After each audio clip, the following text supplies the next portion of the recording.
What is the one thing that can 10x your ability in things that you do? I'm going to be sharing about the habits that are very common for high achievers, and it's going to be a wonderful experience. Keep watching.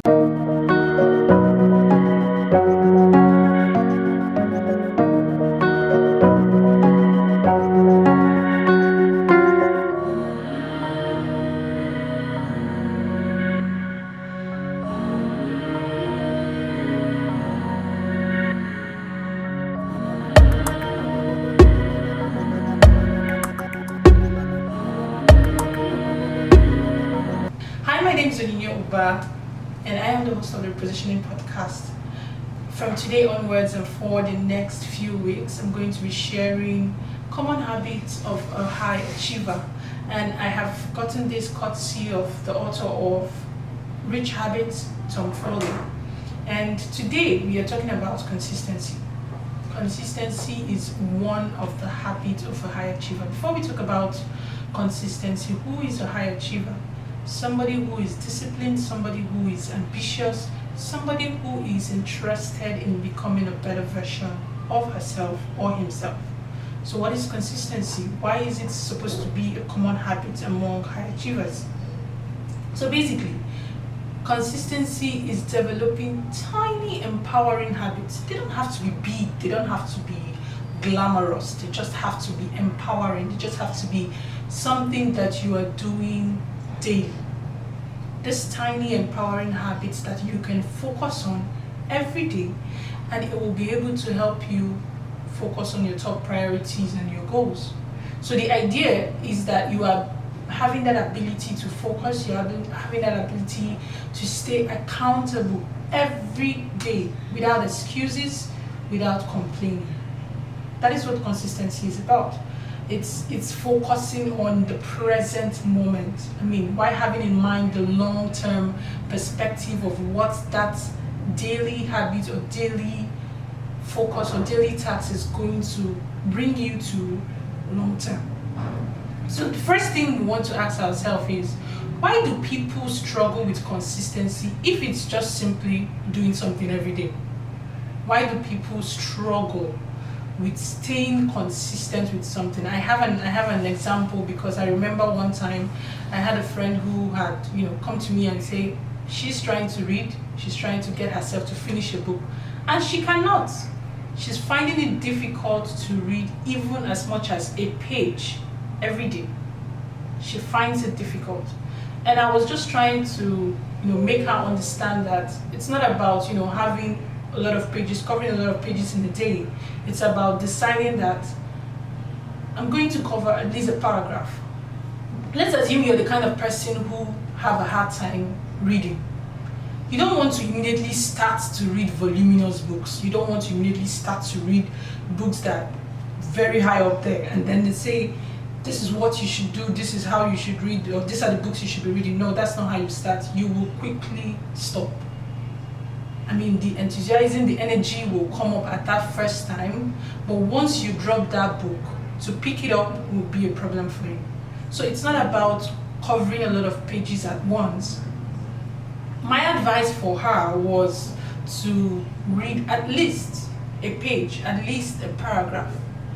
Dedicate a time to read, dedicate a time, block out every distraction at that time, and just do it. Do it for 20 minutes at least. If you can time yourself, wonderful. Time yourself for 20 minutes and read that book for a day. Once you've exhausted that 20 minutes, just drop the book and go ahead doing all the things you have to do. And do it consecutively. Give it 3 days first. If you are able to do it 3 days, give it another 7 days. So as the case may be, stay consistent. The idea is to do something every day. You don't have to finish it all in one day. So just like I said, consistency is focusing on the present moment while keeping in mind the long-term benefits of staying consistent. Now, what do you have to do as somebody who is struggling with consistency? You have to ask yourself these questions. What are my highest priorities? Your highest priorities will give you perspective of what you should be doing every day. For some people, every day what their priorities are maybe cooking, maybe ensuring that there is, like, the house is clean, doing chores in the house. For some people it is writing.